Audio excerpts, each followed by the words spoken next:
These are the top 10 quality of life upgrades that people would love to see in King Arthur's Legend Rise. My name's Iron Josh, and I've met hundreds of people in Discord and also that have come through my Twitch channel that have described to me things that they would love to see the game do or things that they would love to see tweaked, maybe even changed. We've been streaming most days from 8 p.m. to midnight on Twitch, so if you guys want to jump over there, please come through and let me know what you think. Also, don't forget to hit that subscribe button and comment. Should I rank something higher? What do you think the game could make changes to? Do you like the game how it is? And also, who's your best character? Let's jump in. Coming in at number 10 is attack linking. A lot of these characters have attack linking that's, coming in with level 1 or skill number 1. And I think the concept is great. A lot of people actually really love these co-op attack opportunities. However, the game seems to focus on skill 2 and skill 3 and not so much skill 1. Everybody that I was talking to in Twitch the other day, and when this was brought up in the community, they were like, man, that's such a good point. Like, we should be able to use this more because not a lot of other games actually have attack linking skills and co-op attacks. But the fact that this game has it doesn't make it necessarily a good thing because we don't actually get to use it. And so a lot of people would actually really like to have these switched over to maybe skill 2 or skill 3 and be able to see it done a lot more. What do you guys think? Is this a good number 10? Attack linking. Should we have it updated? Would you want to see it move to level or skill 2 or skill 3? Coming in at number 9 is going to be your best record team. Now, when you come into the Legend, the leaderboard, I can see everybody's speed team and what they used for that team. We can even click on them and see the gear and see their attack power. However, this doesn't help me remember what team that I actually got 2 minutes and 21 seconds on the Nest of Iskalhag, number 9. So I feel like a big quality of life update is when we're trying to move forward and build teams and tweak them. Add our leader team, add our speed team maybe into this section right here. And so that way we can always come back and remember what team we used. It doesn't necessarily need to save the equipment, but I at least want to know what team I was using before I made a whole bunch of changes and forgot. It seems like a small thing to a lot of people, but when you're trying to constantly make changes and get better times and also make your team better, sometimes you make moves and maneuvers that you don't remember where you came from. So coming in at number 9, we'd like to see what our best team's time was and what we used. Coming in at number 8 is prioritizing attacking the bosses. This could be developed a little bit further. In other games like Summoner's War, you can choose to attack a certain tower before you hit the boss. In King Arthur, I'd like to be able to kill maybe the left dragon's wing or the right dragon's wing or go for the tail before I go to the boss. So prioritizing attack order and which case we can kill the boss would be a quality of life update that a lot of people would enjoy and also give us more guaranteed dungeon running times and teams. So it'd help with farming. I agree with, I don't remember who said this one, but I do agree that we should be able to prioritize attack order of which part of the legs or the boss we hit. For another good example is Cernunnos, you need to actually go in and hit his leg before you can hit him. So I would love that you could be able to go over and come to the Cernunnos. I can't actually go into the dungeon itself, but you know how you have to hit the leg first and then hit the boss?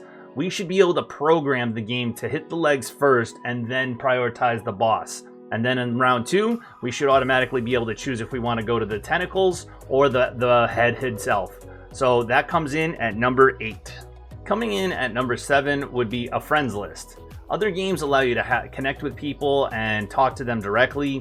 Having a friends list also allows you to usually go into their account, not make changes, but just see their units and see how they're equipped. I think that this would be an awesome quality of life update that the game should have. And, being able to see what kind of equipment your friends are using, what teams they've used to clear dungeons, I think that's actually a really solid idea that someone had, and I agree 100%. So that's going to be number 7. Coming in at number 6 is going to be the skill order settings. A lot of people have commented, man, I wish I could just tweak my team and make them do the skills that I want to, so that I can, progress faster and really dive into making my team on the advanced settings do what I want them to do. Right now, when you program your team's skill order, you hit the number 1 and then you hit a number 2. And they're really only going to go into the second skill if you don't have the vigor that you need to produce to use number 1. And so for a character like Ivyret with their Frost, you would love to be able to program her to do skill 2 and then the next time do skill 3, because we all know that she buffs herself with skill 2 and then she hits really hard with skill 3. However, if I click 1 here, she's literally only going to use skill 1, and then if I click 2 here, she's still only going to use skill 1. She will never go into skill 2. So as number 6 stands, a lot of people would love for us to be able to actually make this make sense and have skill 1 into skill 2, and that way we can actually use more of the skills that our units use. That goes back into the other thing that I mentioned about skill linking and having more units use the linking of the co-op attack. You'd probably see a lot more of that going on as well. Coming in at number 5 is landing debuffs and having all my units automatically attack the unit that got the debuff. I've seen it, and also people in my Twitch channel have seen it, and they've brought it to my attention that when you land a defense break on something, or when you get the evasion down on a certain part of the boss or a certain unit, your other units will tend to not attack the same unit automatically when you're on your auto run. And as a quality of life update, I'm sure we would all love for our units to attack the unit that has a defense break or the evasion down, instead of going to hit a unit that has no debuffs at all. And so coming in at number 5 is all of our units, when on auto run, attacking the units that have defense break or debuffs on them. Coming in at number 4 is forbidden dungeon tickets. I feel like a lot of people are wanting to get rid of these dungeon tickets and just let us progress as far as we can, as fast as we can through the dungeon, without tickets and without the bottleneck of us being stopped every day. So I think that this would be a great quality of life update for us to be able to do. What I do think that by getting rid of the tickets, though, you're going to get rid of the auto clear section. Now, with the pedestals being in here, and one of the main places that we get pedestals is from the Forbidden Dungeon, that would make Netmarble have to go back and find a new way for us to get pedestals, or increase the amount of pedestals we get per level we complete. I do like the fact that we would be able to kind of get it done, get it over with, and just kind of progress through without having to worry about, oh, my 5 tickets every day, and then just have it reset once a month. I know other games love to do things like this. They actually make races out of them. Other Twitch communities that I've seen in other games actually have people show up on a certain time and they all race, and it's a really good community thing. So you not only do lose a community aspect of making this something that we can only progress through and bottleneck it every day, but I think if you got rid of the tickets and just let us go through as fast as we want, we can focus on farming, we can focus on our other dailies. And yeah, I just think that overall it would make a good quality of life update by just getting rid of the tickets and let us go through the dungeon.